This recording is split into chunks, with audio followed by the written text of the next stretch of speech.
Räägi veel midagi sel aastal, nüüd, kus on sul kõige huvitavam olnud Peipsi ääres või? Peipsi ääres ja see aasta on esimest korda, kui me detektoritega uurime rannikutel. No tegelikult proovisin juba möödunud aasta lõpus.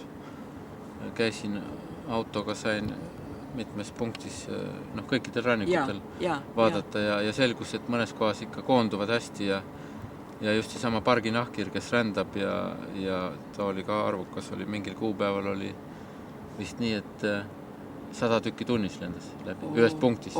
Detektoriga on kuulda kogu aeg, kui ja lendavad. See ei olnudki ju rändeaeg veel üldse? Ei, see oli rändeaeg. Möödunud aastal? Jah, see oli mingi kas augusti lõpp või septembri algus, see oli Peipsi rannikul. Nii et sel aastal seisab veel ees siis rändeaeg? Meil on kavas ja see aasta me hakkasime maikuus ja on jagatud ära, nii et paar inimest on, kes läänerannikul teatud punktides loevad 2 korda kuus. Ja siis lähevad öösel välja detektoriga ja tund aega ühes punktis ja kõik mis lendab. Sügisel võtame andmed kokku ja mina ja Lauri oleme Põhjarannikul ja siis minul on Peipsi rannik ida pool ja mul on ka Emajõe ääres on paar punkti, nii et umbes 10 punkti tuleb rannikutel ja siis me näeme just, kas on rände ajal mingit koondumist või arvukus muutub. Et maikuu algusest kuni septembri lõpuni. Praegu on poole peal. Esimene aasta, kus niimoodi on? No see on, me proovimegi üldse võib-olla 1 aasta ainult seda teha, sest see on küllaltki kurnav on nii oleks seda iga aasta teha. Aga me tahame vähemalt 1 aasta teha põhjalikult, et siis meil tekib esimest korda ettekujutus, et mis need nahkhiired teevad rannikul, millal nad seal on ja kes seal liiguvad ja millal.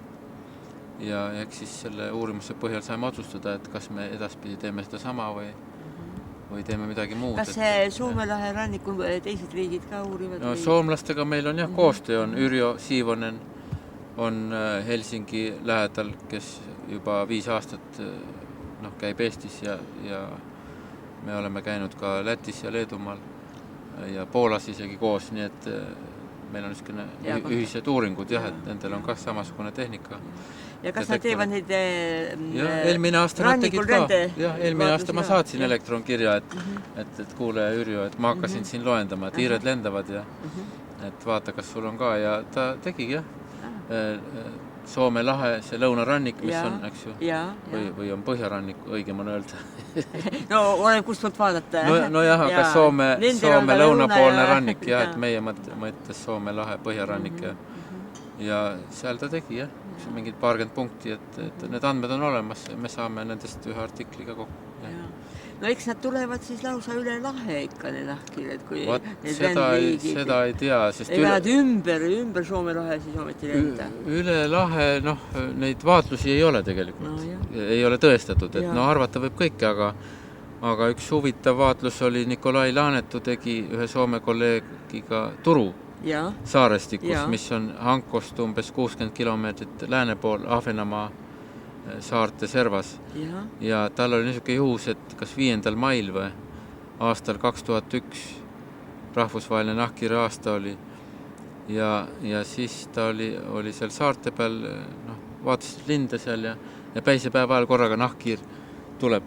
Taevast tuleb ja laskub maa peale. Kivi peale kivine rannikule ja taevast tuli ja Laanet oli üllatunud, et nahkhiir, et kas kajakad ära ei söö või, et saare pealt, et lendab ringi. Ja siis vaatas ja tegi, et oli hõbe nahkhiir oli olnud. Tõsi, jah. Ja aga kätte ei saanud, aga nägi, et hõbe oli. See hõbe nahkhiir, see oli meil peeti ikka üliharuldaseks, see oligi see, kelle koloonia ma leidsin Alatskivi kirikust, aga nüüd on küll juba Mati ja teised uurijad on seda mujalt siit leidnud ka. No ta on idapoolse levikuga, ta on Euroopa põhjapoolsetel aladel metsaliigina levinud, aga ta on idapool on neid rohkem, lääne pool on vähem.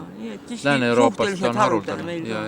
Meil on nii, on ka Ida-Eestis on põhiliselt need kolooniad kõik. Lääne-Eestis on ainult rannikul, kui rändab, aga kolooniad ei ole leitud. Eks ta on ikka selle taigametsad ja nende metsamassiididega seotud. Huvitav oleks seda, kui keegi Ahvenamaal aga seal saarte peal oli, sellega veel ei lõppenud, see oli, et hõbenahkhiir tuli ja läks. Läks, tema pildistas ta ei pildistanud seda, tal ei olnud aparaati momendil. Aga kus ta teada sai, et ega ta ise ei tundnud ju liiki? Ma ei tea, sa oled väiksed saared. Läksid paadiga, ei hõbenahkir ta tundis ära ja läks, no ta on ju zooloog ja... No, iga zooloog ei tunne nahkiri. No aga teda huvitavad väikesed loomad. Ja siis läksid paadiga teise saare peale, ma ei tea, kas läks 40 minutit mööda ja veel üks nahkir tuleb taevast jälle maandub. Ja seekord ta jõudis aparaadi võtta või ta lihtsalt sai nahkiril kinni ja sõber tõi paadist aparaadi ja tegi pildi, foto. Ja see fotot on olemas ja on näha, et pruunid väiksed, aga vaat need pruune väikseid on palju. Need on kääbusnahkir, on parginahkir, on pügmeenahkir ja need on, see on kääbusnahkir teisikliik, seda on Stockholmis on. Norras ja Rootsis on palju. Soomes minu teada ei ole leitud, aga ma ei saa ka päris kindlalt öelda, sest võib-olla juba on leitud, sest see uuring käib kogu aeg. Aga nii, et pügmeenahkir, kääbusnahkir ja parginahkir ja väliselt, nad on nagu teisikliigid. Kui ei ole täpselt mõõtu või hambatunnusid või midagi ei ole vaadatud, siis on väga raske öelda, mis liik see oli. Aga need fotod on ja isegi internetis on artikkel Laanetuga meil kahasse tehtud, et selline vaatlus oli huvitav. Et see näitab, et mere peal ja mõlemad on need väiksed kääbused ja hõbenahkir, need on kõik rändavad liigid. Ja need ei ole mitte mingid paiksed liigid. Ja seal saare peal ei olegi seal nahkiril midagi teha, nii et see oli lihtsalt... peatuskoht niisugune. See oli lihtsalt moment, ta oli sunnitud mingil põhjusel sinna maanduma. Aga teine ka?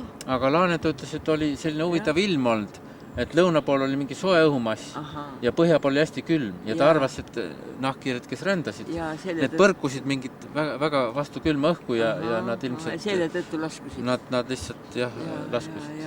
Et see oli mingisugune ilmastiku nähtus, sest see oli haruldane nähtus, sest Laanet on käinud seal 10 aastat ja paljud inimesed on saartel käinud, linnu-uurijad ja meresaartel ja ei tule taevast päeval nahkiri alla, aga temal järjest tuli, tähendab, see oli mingisugune haruldane jõud. Huvitav, siis nad peaksid lendu ka aga see näitab, et ta üle mere lendab, üle Ahvenamaa saarte lendab.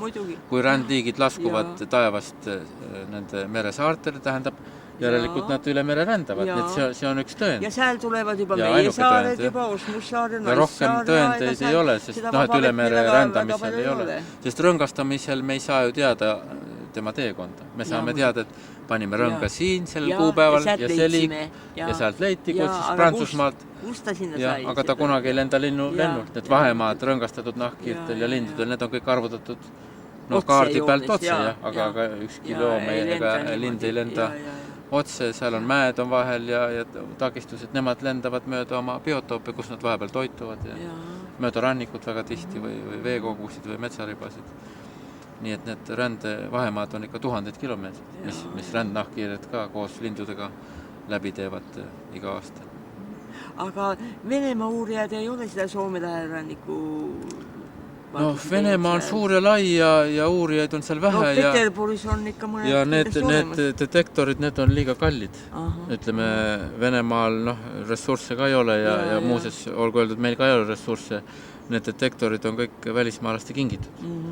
Sest meil ei ole üheski projektis sellist raha, et osta üks selline detektor. Aga mis nad maksavad neid umbes? See kui inimene tahab endale osta, et ise... Maksab nagu kasutatud auto, vaid see maksab kuskil 1000 eurot vähemalt ja uuemad on isegi rohkem.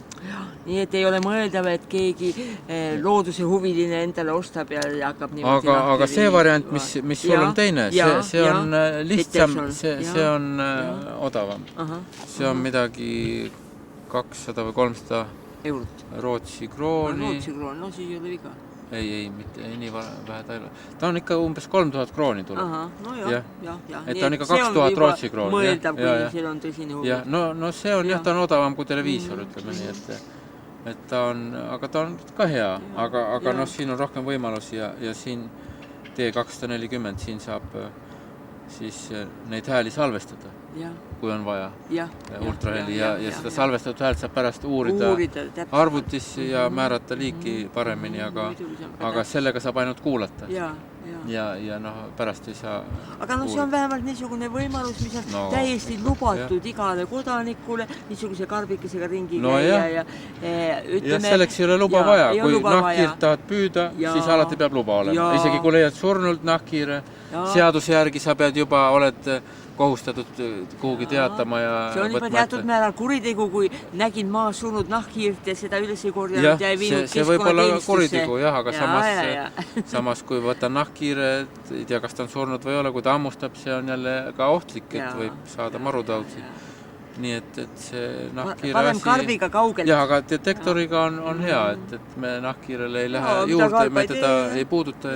Aga samal ajal on võimalik siiski teada saada, mis liigid. No see on nagu lindude uurimine laulu põhjal, et me kõnnime ringi ja linnud laulavad ja me määrame. Keegi ei hakka ka pojast pesast korjama pihku, see on ka selge. See on selline asi, et on võimalik nüüd nahkhiiri ka määrata nagu linde laulu järgi. Tänas sellele aparaadile. Sest ultraheli inimene ei kuule. See oli tõesti meediavöö.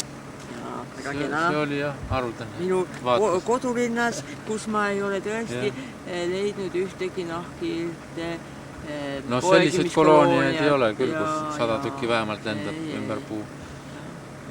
Kunagi sa rääkisid, et sa unes nägid nooruses ikka, et siin tuvitasid nahkhiired ja siis unenäos nägid, et kuskil kobarates suured nahkhiirte parved on ja siis sa rääkisid mulle ja mulle jäi meelde, ja siis nüüd me leidsime Tartus siin ühes pargis nahkhiirte koloonia parves, siis ma olin nüüd unenäo juba unustanud, aga sa eile mulle tuletasid meelde, et sa ju nägid unes, et tule vaata neid ilmsi. Unenägu läheb täide, et varem või hiljem, et on võimalik ja mõnikord nad lähevad täide.